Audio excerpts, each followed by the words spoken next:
अभी उसका अध्ययन होगा, पार्टी अध्ययन करेगी क्या आगे उसमें किया जा सकता है, तो कानूनी तौर पर क्या हो सकता है।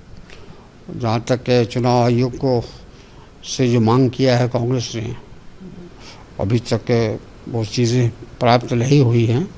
जब हो जाएगी तो उसके बाद देखा जाएगा। नहीं, अभी ऐसी कोई बात नहीं है और ये सब अखबारी खबर है।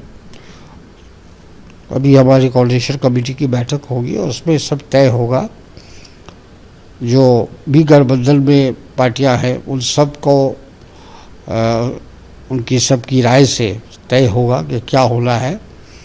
और हमारा उद्देश्य, हमारा मकसद यही है कि वहाँ एनडीए की सरकार को हराना है, वहाँ एक बदलाव आए, तब्दीली आए, एक धर्मनिरपेक्ष और प्रगतिशील सरकार बने। यही हम लोग की कोशिश है। अभी मैं समझता हूँ कि ये कहना जल्दबाजी होगा कि किस पार्टी को कितनी सीट अलॉटेड होगी या मिलेगी। और देखिए, ऐसा है कि हमारी विदेश नीति तो पूरी तरह फ्लॉप कर गई है और जिस तरह से हम हर जगह, जो यहाँ तक कि यूएन में भी, सिक्योरिटी काउंसिल में भी हम लोग पाकिस्तान को रोक नहीं पाए।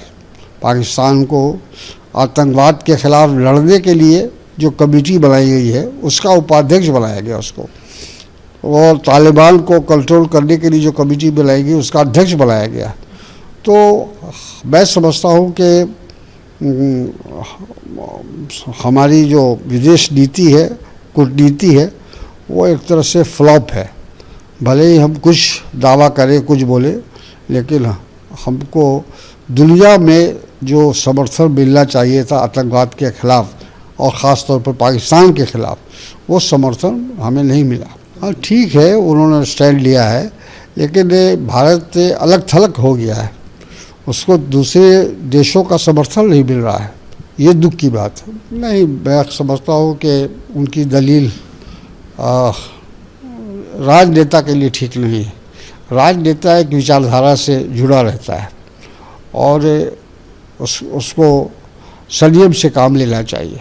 कोई ऐसा कदम जल्दबाजी में नहीं करना चाहिए जिससे जो पार्टी की मूल विचारधारा है उसको नुकसान हो। ठीक है भाई, नई पार्टी उन्होंने बनाया है तो कोई ना कोई सबूत उनको मिलना ही था इलेक्शन आयोग से, वो मिला है। अब उसको जिस तरह वो इस्तेमाल करना चाहे करे। सवाल ये है कि जनता कैसे लेती है उस पर निर्भर करता है। जो उनका जो 2 साल या 3 साल का जो राजनीतिक सफ़र रहा और उसको बिहार की जनता किस तरह से लेगी, ये तो आने वाला चुनाव ही बताएगा।